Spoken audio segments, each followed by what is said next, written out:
Eyewitness News, the Northwest's most complete, comprehensive, and up-to-the-minute coverage with meteorologist Dr. Walt Lyons, sportscaster Tom Ryther, and Stan Turner for anchorman Ron Majors. Good evening, everyone. In the headlines this Tuesday evening, Richfield adopts a new ordinance banning nudity in the bars in that Minneapolis suburb. We'll check that out more fully for you tonight. We'll also tell you about the Wakota Arena issue in South St. Paul, that issue to be put before the voters next Tuesday. And we'll take you to the grounds of the State Transportation Building, where a veteran state employee planted a maple sapling on the occasion of his retirement today. But energy and energy conservation is what tops the news this Tuesday evening.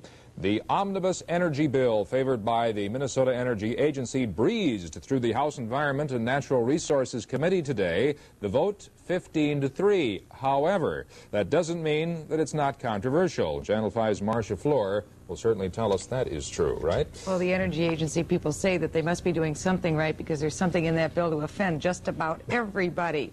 The provision which would standardize the state's building code is offending many outstate communities, but today business interests complain the loudest. By January 1st, 1978, if the bill passes, the state would have minimum energy efficiency standards for room air conditioners, and sale and installation of inefficient models would be against the law. By 1979, new furnaces, stoves, and dryers with pilot lights would also be outlawed. Minigasco didn't like that, neither did Montgomery Ward's, and retail merchants don't like the outdoor lighting standards that law would impose, calling them ineffectual, both from an energy and a public relations standpoint. Wouldn't it perhaps be wiser, if there's any question at all, to invest the governor in the ability to turn out all outdoor display lighting during a crisis? In this manner, legislation would not be unnecessarily restrictive during non-crisis times, yet it would provide exactly the type of impact that may be very needed during a crisis to get to the consumer and let them know that we have a problem. The Energy Agency seems to be having its way this year in spite of all those complaints, probably because of this recent scare this winter. And there's more sentiment than ever that if Minnesota waits for Uncle Sam in Washington to do what's needed, it could wait a long, long time.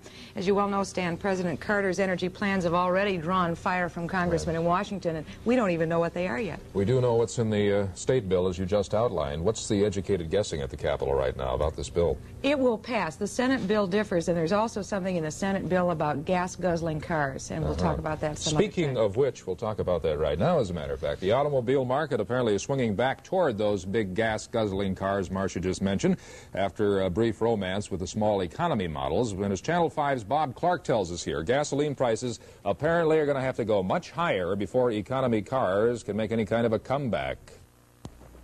The shift from small cars is most noticeable here at Ford's Twin City Assembly Plant. Every car coming off the assembly line here is a full-size passenger car. The Twin Cities plant stopped producing trucks early this month for the first time since World War II to concentrate on making large passenger cars and station wagons. The plant is working 10 hours a day Monday through Friday and putting in 8 hours of overtime on most Saturdays just to keep up with the demand. Meanwhile, like the rest of the U.S. auto industry, Ford's small car sales have dropped sharply since economy cars became popular during the oil embargo energy crisis. The evidence that we have in our sales trends, we see a trend that the people are turning back into the full-size and intermediate-size cars, I guess because they feel that they have a more comfort, convenience that they get out of a full-size or intermediate car as compared to small cars. Gasoline prices appear to be the key to whether the big car trend continues. The average price per gallon is over 60 cents now, and it's expected to go higher soon. But so far, gas price increases have not been enough to outweigh the demand for big car comfort. One thing that could start a reverse trend back to small cars is a threat from the Carter administration to jump gasoline prices by 25 cents a gallon later this year. In the meantime, manufacturers like Ford feel compelled to produce what the market demands. And at least for now, that's the big, comfortable gas guzzlers. Bob Clark, Channel 5 Eyewitness News. And in Chicago, a federal energy official there says that price controls, maybe even price rollbacks, are being considered because heating oil prices in the north central states exceeded federal guidelines. The government figures these guidelines on the basis of what prices would have been had price controls been in effect during that period. There is a 2-cent-a-gallon pad, but even with this flexibility, oil prices in 13 states, including Minnesota and its neighbors, exceeded the index by 0.4%. In other state legislative developments today at the Minnesota Capitol, the bill that would strengthen the state's handgun law now goes to the floor of the Minnesota House after winning committee approval today. It's backed by Attorney General Warren Spanis, and it would impose a 14-day waiting period so that police could check the backgrounds of a prospective handgun buyer. The House version of the Shade Tree Disease Bill has been tabled until at least next week. That $35 million proposal hit a snag today in the House Tax Committee, where members disagreed about the formula for allocating those funds and rules for communities raising their half of the matched funds. A Senate version of the bill, of the Shade Tree Disease Bill, only $28 million is the price tag on that, is awaiting action on the floor of the Senate. And a House committee voted yes to a bill offered by a Brainerd representative that would allow communities to vote a local option on the matter, on the question of whether or not to fluoridate its water. Brainerd, as you probably are well aware, is the only community in this state of any size that still has not fluoridated its water, this despite a law passed several years ago that requires most Minnesota communities to fluoridate. Richfield has adopted a new ordinance that prohibits bars in the suburb from nude entertainment. We shall get to that story and others in a moment. When I find legislative bodies that want to pass laws. Big car or little car, think Michelin first. You can afford Michelin radials. They cost less than you think. For all the tire your money can buy Michelin. These are Curtis Mathis sets. They may look like all the other sets on the outside, but not on the inside. These sets are built in such a way that Curtis Mathis can give you a 4-year limited warranty on every electronic part. 4 years! Now, no one else can even come close to that. Proves once again, you pay a little more, you get a little more. Curtis Mathis, the most expensive television set in America, and darn well worth it. See your Curtis Mathis dealer. You know, advertising may bring people into a restaurant once, but this is what'll bring them back. Good food. That's why at Country Kitchen we place a lot of importance on our food. What goes into it, how it's cooked, and how it's served. At Country Kitchen, we look at it this way. The best advertising is word of mouth. And the best word of mouth comes from a happy stomach.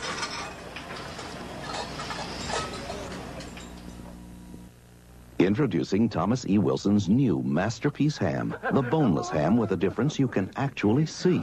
Look at that ham! It's lean and juicy at the very same time. Thomas E. Wilson's new Masterpiece Ham. Look at that ham. Lean without being dry, yet tender, moist, and juicy. Try it yourself and see what we mean. Thomas E. Wilson's new Masterpiece Ham. Look at that ham. It's the one that's lean and juicy. In Washington County, Minnesota, a case of animal neglect that Sheriff Ed Westfall says is the worst he's ever seen. Neighbors complaining about a bad odor called Westfall's office, and when deputies went to investigate, they found 20 dead horses and 5 dead dogs. 11 more horses and 11 dogs were still alive but in very poor physical condition. The animals have been confiscated and are now under the care of the veterinarian and the State Humane Society. Though Westfall declines to identify the owner of the farm where the animals were found, he does say that county officials are looking at possible charges against the owner. A Minneapolis man is in very critical condition this evening after the car he was driving hit a bridge abutment and flipped over. The accident happened on East Hennepin at Pierce Street, and medics from Hennepin County Medical Center gave the victim emergency treatment at the scene before rushing him to the hospital's emergency room. He is identified as Joel Swartz of Minneapolis. No one else was involved in that accident. An armed robbery this morning, a bar on the West Bank of Minneapolis with some interesting twists to it. As police described the incident, it didn't work quite as well as the robber had intended that it should. A janitor, Richard Krell, was in sweeping up about 7:35 this morning. The robber burst in and said, "This is a holdup." Well, Krell cracked up. He started laughing. The robber, apparently unable to appreciate that brand of humor, responded by shooting the middle finger of Krell's right hand. At that point, the bar owner then emerged from a back room and the robber was given the money. The janitor and the owner were sent to the basement while the robber escaped with, police say, a pistol and a grand total of $30. In Richfield, the City Council has adopted a new ordinance that bans nudity, nude entertainment, topless dancers and so on, from bars and restaurants that hold liquor licenses. There's hardly any comment on the measure so far, one way or the other. One resident praised the city fathers, another questioned the constitutionality of the ordinance. It's modeled after a similar ordinance in St. Paul, and we want to point out that this new law affects only those places in Richfield that hold liquor licenses. It would still be legal for a place to offer live nude entertainment if it did not also offer liquor. In Bismarck, the North Dakota House passed a bill that would prevent vendors from putting magazines such as Playboy and Penthouse on display where children might see them. The Senate has already passed that bill, so now it goes on to Governor Arthur Link for his signature. The Minneapolis School Board voted to send out 36 more layoff notices to city teachers today, this in response to a tight budget shaping up for next year. The board also voted to take back 9 pink slips it sent out to the wrong people last week. In all, about 330 teachers and 51 administrators have been sent the layoff notices, but there's a good chance that many will be rehired after the legislature sets the school budget for next year. Governor Rudy Perpich has advised the State Department of Transportation not to press for highway construction in areas where residents oppose it. This general policy apparently stems from that still simmering controversy over I-35E in St. Paul. In that controversy, area residents who oppose the freeway finally managed to flex enough legislative muscle to stop the construction, although the roadbed is already finished. 3 legislative leaders, among them the DFL Senate Majority Leader Nick Coleman of St. Paul, oppose the highway, and they say they think the governor is backing them. A young sugar maple was planted today on the lawn of the State Transportation Building in St. Paul. The man with the shovel is Wes Sorum, who's retiring today after 41 years of state service. Sorum planted the young tree in commemoration of his days as a gang foreman for roadside development. Today, friends, family, and co-workers stood by in the drizzle as Sorum planted his last tree on state property. Okay, sir. Good day for planting a tree. There's a lot of soil moisture for a change. I'd let you say that. Okay, very good. Tomorrow, the sugar maple may want to do a little bit of the old autumnal colors, though. Didn't I hear myself in the headlines today say something about flurries? Yeah, I'll let you say that. Okay, I don't want to, but I think I'll let you do it. And when Eyewitness News continues, we're going to show you the Wakota Arena in South St. Paul and tell you why the private owners want the city to buy it. Here I am, father of the bride. I can't even tie my tie just because my arthritis kicked up. Mary, will you help me out? I'll do your tie, Jim. You take your Anacin. When even simple movement can cause pain, Anacin, with the pain reliever most recommended by doctors for arthritis, brings more freedom of movement without pain. Relieves minor pain and its stiffness for hours. You sure act like that Anacin worked. It worked fine. Anacin. One helicopter and a 2-ton tractor are going to prove the amazing strength of our space-age adhesive, Eastman 910. It sets strong, fast, in just minutes. Time's up. Let's go. If Eastman 910 can hold this 2-ton tractor, just imagine what it can do for those really tough jobs around the house. Big jobs or little jobs. Eastman 910 adhesive, now available at local stores. This is the 77 Plymouth Arrow. Me and my Arrow, taking the high road. Take a look at the price. Love at first sight. Under $3,300 excluding taxes and destination charges. Me and my Arrow, me and my Arrow. You and your Arrow. You could go a long way together. 39 miles per gallon highway, 26 city. You and Plymouth Arrow. You were made for each other. You know that Greyhound's going to give you a good long run for your money. Of course you do, honey. Greyhound will take you anywhere in America for only $50. $50, coast to coast, border to border. Anywhere out of state by Greyhound's most direct route. Free stopovers, and you can take a child along. Free. Tell 'em, Pearl. Say hello to a good buy. Go Greyhound. Go Greyhound. That's the ticket. Well, if you got on one of those buses and you went into the northern or the western part of South Dakota or portions of North Dakota, you might slow down a little bit. It's a nice state, or they are nice states, the Dakotas, but they tend to get clobbered by late spring storms. They have.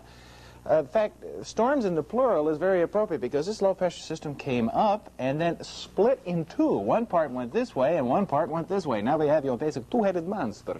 And the one out here is doing it to it. I tell you, 20 inches of snow at both Havre and at Galena in South Dakota. Spearfish had about 14 to 16 inches. They're shoveling furiously, and they're quite pleased with one of the remnants of this storm, though. In Snowbird, Utah, that's where they try to ski. They have plenty to ski on. 22 inches of nice, new, fresh powder snow. Late skiing is finally getting around to where it should be. Low temperatures nationwide. Look at that, 60s and 70s when punching up into the Ohio Valley ahead of that low.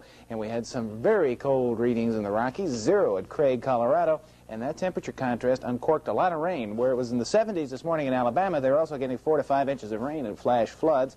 And quite a bit of severe weather going on now in the southeast. But locally last night, everybody was above freezing. The temperature range was from 37 to about 44. The official overnight low was 43 degrees, so it came down in the liquid form last night. The highs today, very little warmth, except in the extreme southern fringes. Cannon Falls got up to 54 degrees because it started to clear off there, and you'll see that just in a moment. 48, the official high so far today. The rainfall from the entire storm, we added it all up, and a few inches, in fact, did get over, a few areas got over 1 inch total. Red Wing at 1.09 seems to have been the greatest amount, but everyone was quite pleased with this moisture, which has soaked right into the now frost-free ground. So go, storm, go. All right. Radar, well, it's gone by now. There's just a few little sprinkles. In fact, the last rain shower just west of Pine City has gone kaput in the last few minutes. And I think we're going to have a respite from the precipitation for a while. It's all to our north. However, as this head of the monster drifts due eastwards tonight, we're going to gradually, late tonight and tomorrow, get back into the rather cold northerly flow and back of it, and we'll have one of these blustery days tomorrow with low scudding clouds and a little bit of blue here and there, but also a little bit of white as some light flurries develop. Could be some accumulation, 1 to 2 inches in portions of the northern half of our state. Around here it'll be just sort of like frosting on the cake if it accumulates at all. The satellite picture, oh, it's a pretty storm there. You can also notice very carefully, if you're perceptive, that there's the clearing line right south of the Twin Cities. It's moving north, so we might see sunset, at least over a portion of the region tonight.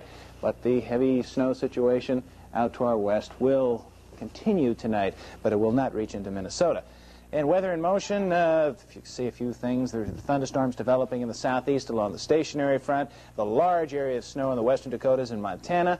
And by tomorrow, what we expect to see is that remnant low in northern Wisconsin with colder, chillier northerly flow over Minnesota. Temperatures high out in the 30s tomorrow with light snow over much of the state. The current conditions include temperatures in the 60s, the 50s, the 40s, and the 30s. In the northern Minnesota, it's already turning over to light snow. Heavier snow with blizzard and conditions in portions of west central, south, and North Dakota. Out there, it is not good. They are continuing to get clobbered.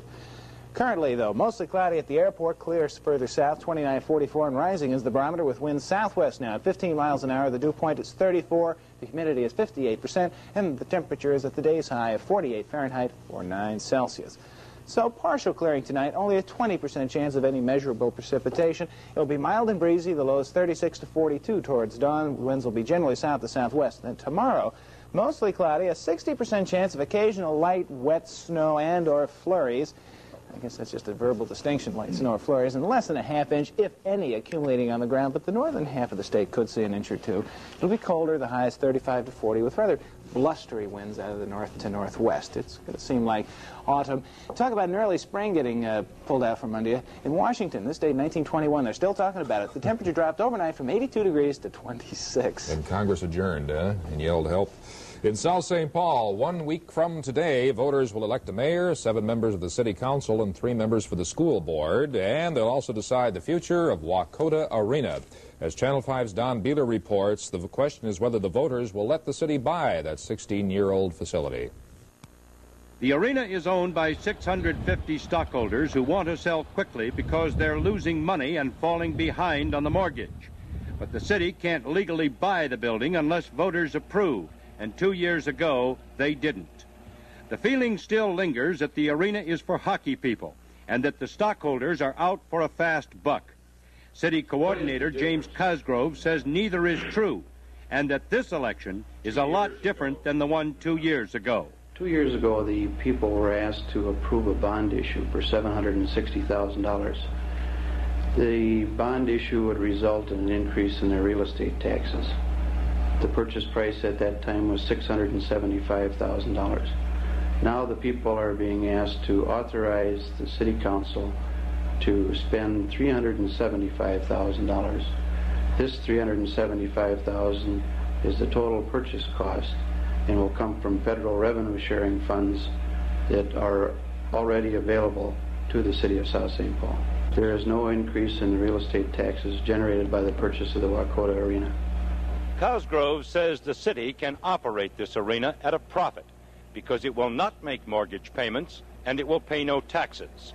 He may never get a chance to prove that, because if the voters do not approve the purchase, the stockholders will reportedly sell quickly to someone else, and the chances are very good this building will not be used as an ice arena, which would leave South St. Paul with no indoor ice at all.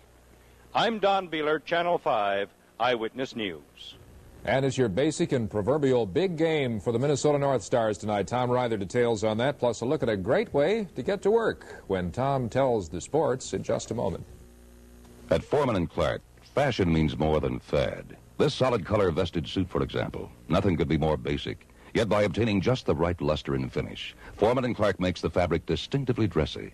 Then Foreman & Clark adds details like the stitching, not only on the lapels, but on the pocket flaps and vest for a strong fashion expression.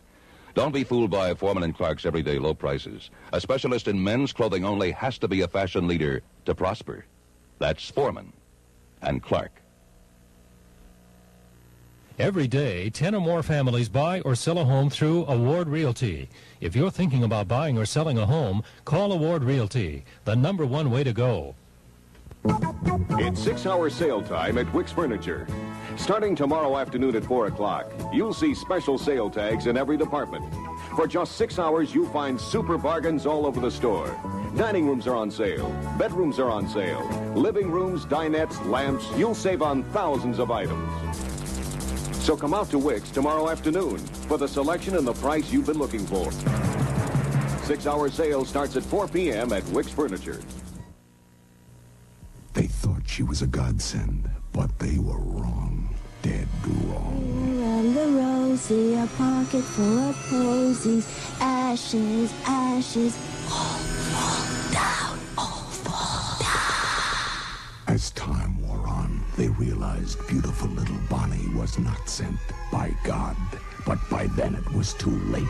There is no escape from the godsend. And Avon paperback, the godsend.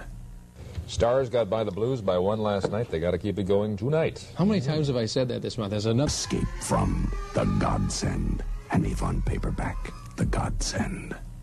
Stars got by the Blues by 1 last night. They got to keep it going tonight. How many times have I said that this month? There's another crucial game, but it is. 16, 17, times 4 or whatever. Yeah. That's true. It is a crucial game. The North Stars continue their quest tonight to get into the playoffs in the Smythe Division to get that final playoff position. The Cleveland Barons will be at the Met Sports Center. Game time 8 p.m. and is the final regular season home game for the North Stars. Their win over the Blues last night at the Met put the North Stars to a third-place tie with Vancouver, really tightening things up. That is the final playoff spot. Both have 60 points. However, the North Stars have one more game remaining than do the Canucks. The Canucks host Los Angeles tonight.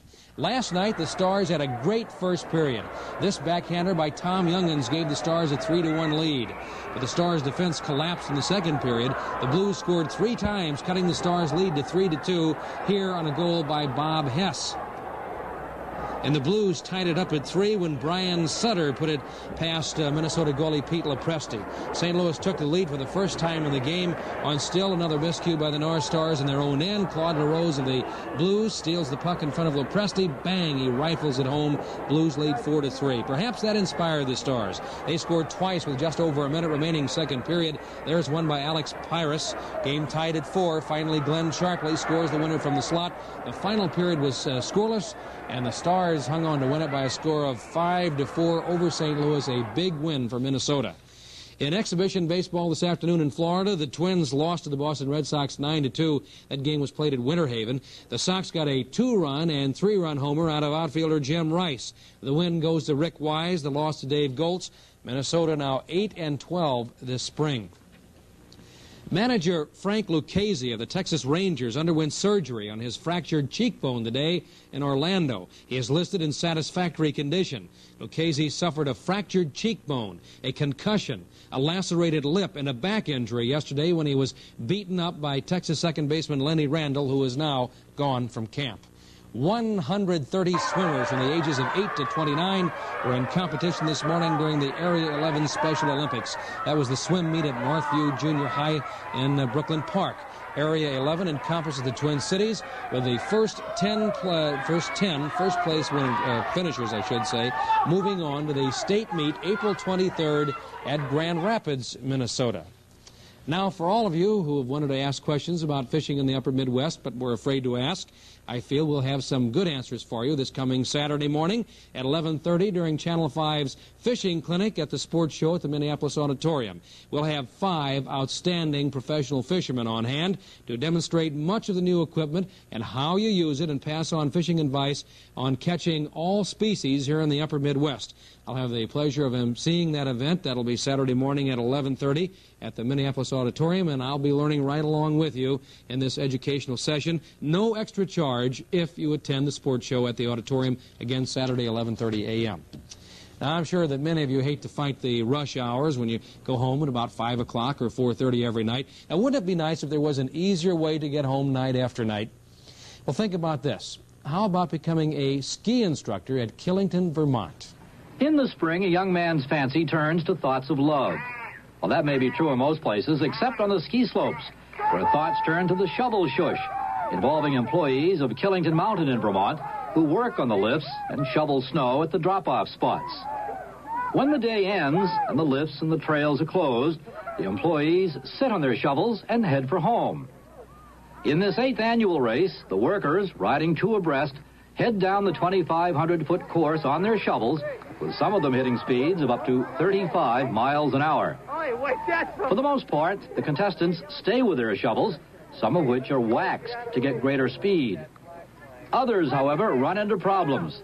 And while attempting to get fancy and saying, "Look, Ma, no feet," the contestant and the shovel can go different ways. The winning time this year, 37.7 seconds, thanks to an abundance of good snow and an icy top. This year, as in the past, no injuries to report, as the winners and losers cap the day at the annual Beer Blast. Well, you've got a bad back. Why don't you try it? Yeah, I can just see that. At least you could do for us, Tom. Thank you. We're out of time. See you at 10 tonight. Thank you. Good night.